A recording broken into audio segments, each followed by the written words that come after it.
अस्सलाम वालेकुम स्टूडेंट्स, कैसे हैं आप। आज हम इस वीडियो में बुक नंबर 3 इन इक्वलिटीज का ये टॉपिक हम डिस्कस करेंगे। ठीक है, तो सबसे पहले हम इसकी जो है वो बेसिक्स डिस्कस करते हैं, फिर उसके बाद इसके क्वेश्चन सॉल्व करेंगे। तो देखिए, सबसे पहले तो आपको पता होना चाहिए कि इन इक्वलिटी कहते हैं किसको है, क्या होती है इक्वलिटी। तो इनइक्वलिटी में आपको ये पता होना चाहिए कि greater than, less than, greater than और इक्वल टू, लेस देन और इक्वल टू, ये साइन आते हैं इसमें। ठीक है, तो इसमें हम आपको बता देते हैं, ये ग्रेटर देन का साइन है, ग्रेटर देन, इसको हम लेस देन कहते हैं, ये ग्रेटर देन और इक्वल टू, ग्रेटर देन और इक्वल टू। सिमिलरली ये लेस देन और इक्वल टू। ठीक है, तो जब भी ये चार साइन जब भी आते हैं ना, तो उसको हम कहते हैं इनइक्वलिटी। सपोज करते हैं जैसे 10 ग्रेटर देन 5, 10 ग्रेटर देन 5, ये एक मैथमेटिकल स्टेटमेंट है। इसको हम कहते हैं मैथमेटिकल स्टेटमेंट। और याद रखिएगा कि mathematical statement can be true और फॉल्स। अब ये मैथमेटिकल स्टेटमेंट ट्रू है क्योंकि आपको पता है कि 10 जो है वो ग्रेटर होता है किससे, 5 से होता है। ठीक है, इसी तरह से we can say that 8 is less than 15। ठीक है, ये भी मैथमेटिकल स्टेटमेंट है और ट्रू स्टेटमेंट है। सिमिलरली एक और एग्जांपल ले लेते हैं हम, जैसे 2 ग्रेटर देन और इक्वल टू 0। ठीक है, तो ये भी ट्रू स्टेटमेंट है। या we can say that -1 is less than और इक्वल टू 0। ठीक है, तो अब ये इनइक्वलिटीज है। अब हमने आपको डिफरेंस बताना है इनइक्वलिटी में और इक्वलिटी में। इसका मतलब यह है कि जहां पर इस तरह का साइन आता है, इस तरह का साइन आएगा, तो इसको हम साइन ऑफ इक्वलिटी कहते हैं, साइन ऑफ इक्वलिटी। ओके, और ये जो साइन है, 4 साइंस, इनको हम इनइक्वलिटी कहते हैं। अब मैं आपको छोटी सी एक बात बता के आगे बढ़ता हूं, वो ये है कि what is the difference between inequality and equality. यानी इस साइन में जब आपको ये साइन नजर आएगा, जैसे सपोज दैट आप ये कहते हैं 5x इज इक्वल टू 9।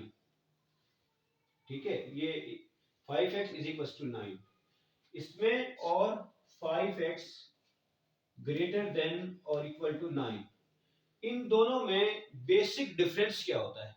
तो मैं आपको बेसिक डिफरेंस बताता हूं और फिर जो है इस कॉन्सेप्ट को आगे बढ़ाएंगे, और फिर हम जो आने वाली क्लासेस में फिर हम इस बेसिक डिफरेंस पर हम जो है वो डिस्कस करेंगे। ओके, तो अब ये है कि देखिए, जो एक इक्वलिटी होता है ना, जैसे ये लिखा हुआ है 5x इज इक्वल टू 9, ये इसको रिप्रेजेंट करेगा, ये स्ट्रेट लाइन को रिप्रेजेंट करता है, स्ट्रेट लाइन।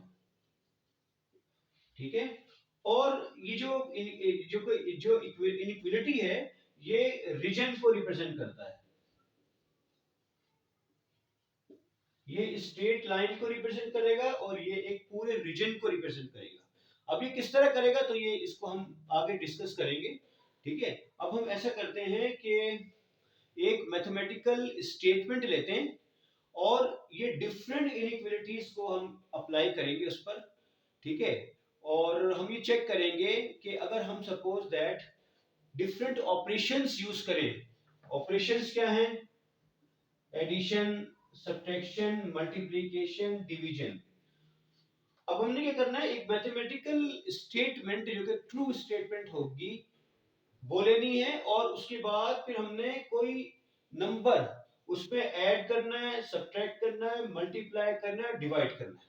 ठीक है, तो फिर चेक करेंगे हम कि किस जगह पर इनइक्वालिटी चेंज होती है, कहां पर इनइक्वालिटी फ्लिप होती है।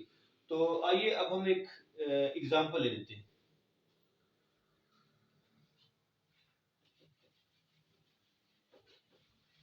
और इस एग्जांपल्स में हम आपको मजीद कॉन्सेप्ट समझाएंगे और आपको बताएंगे कि किस तरह से हम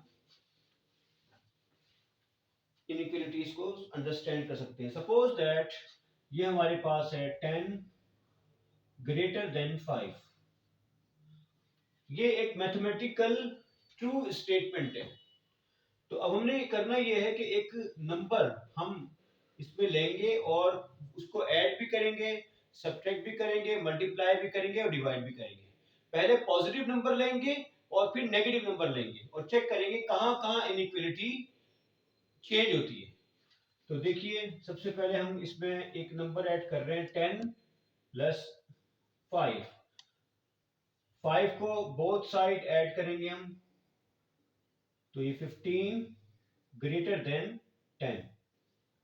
तो ये हमारे पास इसका रिजल्ट आया है। अब देखें यहां पर 10 ग्रेटर देन 5 हमने ऐड किया नंबर, तो हमें ये स्टेटमेंट मिली 15 ग्रेटर देन 10। इसका मतलब ये हुआ कि ये एक ट्रू स्टेटमेंट है। एक पॉजिटिव नंबर हमने ऐड किया और हमारे पास जो रिजल्ट आया वो भी ट्रू आया, तो ये ट्रू स्टेटमेंट है।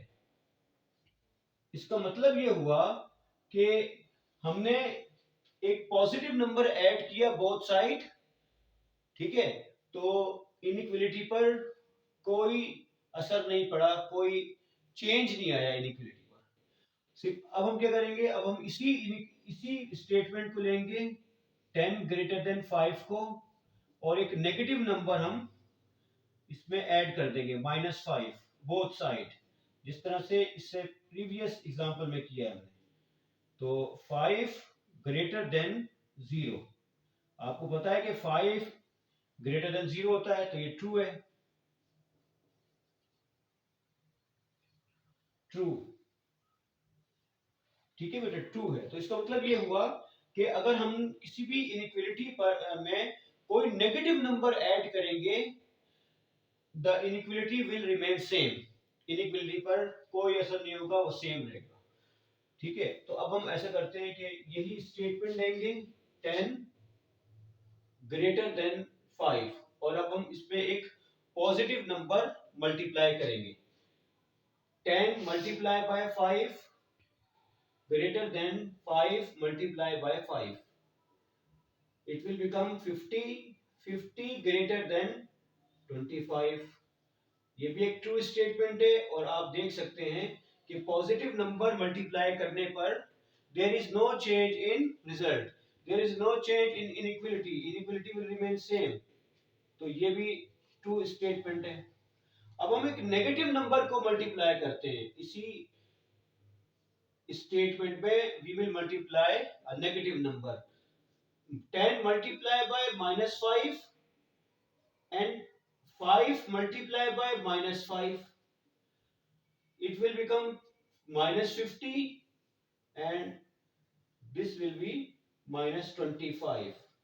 अब आपको पता है कि -25 ग्रेटर होता है या -50 ग्रेटर होता है, तो -25 क्या होता है, ग्रेटर होता है। इसका मतलब ये हुआ कि जब हम किसी नेगेटिव नंबर को मल्टीप्लाई करेंगे किसी भी ट्रू स्टेटमेंट में जिसपे इनइक्वालिटी होगी, तो इनइक्वालिटी क्या हो जाएगी, फ्लिप हो जाएगी, इनइक्वालिटी विल रिवर्स। ठीक है, यहां पर ग्रेटर देन का साइन था, अगर हम इसको लेफ्ट से राइट रीड करते हैं तो ग्रेटर देन का साइन था, और अगर हम इसको लेफ्ट से राइट रीड करेंगे तो लेस देन का साइन है। तो ये बहुत इंपॉर्टेंट बात है कि जब हम किसी भी इनइक्वालिटी को किसी नेगेटिव नंबर से मल्टीप्लाई करेंगे तो इनइक्वालिटी विल रिवर्स, इनइक्वालिटी घूम जाएगी, चेंज हो जाएगी। तो इस रिजल्ट को आपने याद रखना है, इस रिजल्ट को आपने याद रखना है। चलिए आगे बढ़ते हैं। 10 ग्रेटर देन 5, ये स्टेटमेंट थी। अब हम एक पॉजिटिव नंबर से डिवाइड करेंगे इसको, इस इनइक्वालिटी को। तो 10 डिवाइडेड बाय 5 और 5 डिवाइडेड बाय 5, तो यहां पर 2 आ जाएगा, 2 और 1 आएगा। और आपको पता है बेटा 2 is greater than 1। There is no chain inequality when you divide any inequality with a positive number.